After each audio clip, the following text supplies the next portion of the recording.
Hello and welcome to Video Revealed. I'm Colin Smith and this is your place for professional video production techniques. The subject of this reveal is using blend modes in Adobe Premiere Pro.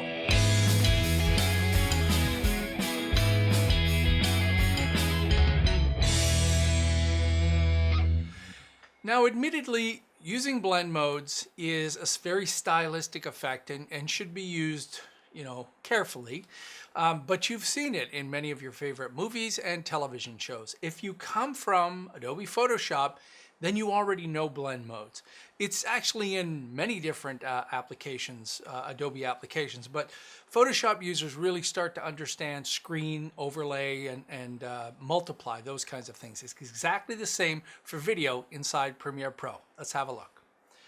So I have 3 videos here that I stuck in the timeline, and I've added some markers here just for my memory of what I want to use. So in this particular effect, I want to have the passing of time with the cranes. So I thought, let's throw in some leaves. Now the first thing you'll notice is this is a smaller file, and I'm just going to get rid of my audio on here. So to make this the right size, I'm going to right click and set to frame size. Sometimes you can get away with that if it's a blend mode because it's, well, you'll see, it's not as clear if the video has been blown up. So how do you make a blend mode? Well, we select the top video, we go to Effects Controls, twirl down opacity, and there's the blend modes right in there. In fact, if you have a scroll mouse, you can just scroll through here. So I'm going to start just by, and you can actually play the video while you're changing these. So there's darken, multiply, whoa, color burn, linear burn, well that looks good. Darken color, ooh, that one looks really good. That's lighten. So it's blending in whatever comes through from the background, whatever's dark in the lower video shows 100%, and then there's that blend the other side. And there's screen, and screen happens to do a really cool job. Now, if we wanted to take this down a little bit, maybe we don't want to obscure the bottom layer as much, we can just change the opacity. In fact, if you go all the way down to 0 and then just start to introduce it a little bit, it becomes a little bit more tasteful of an effect. Just simple, very, very simple. All right, let's look at the next one. I wanted to stick a crowd in here, and I keep getting rid of the audio. So again, the same thing.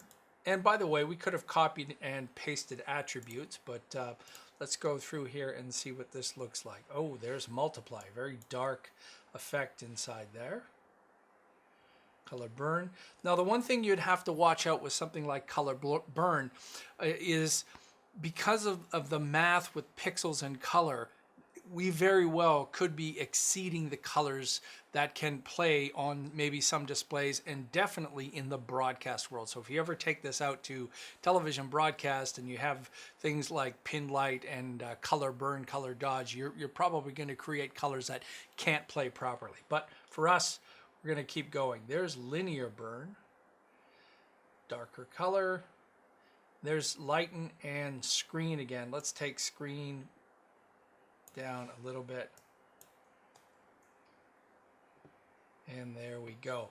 And then the last one, I'm going to throw some clouds in here.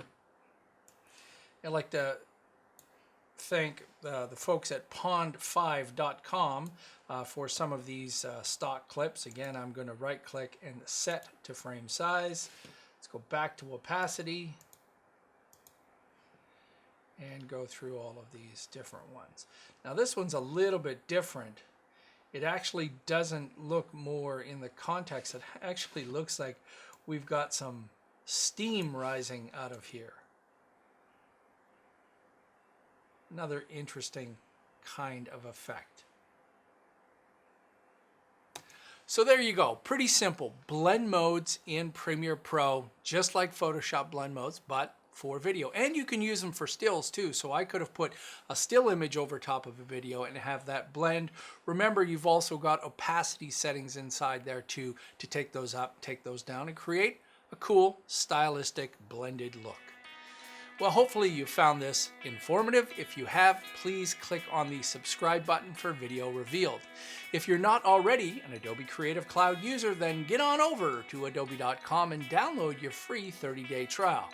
Till next time, I'm Colin Smith. It's my job to get you looking your best.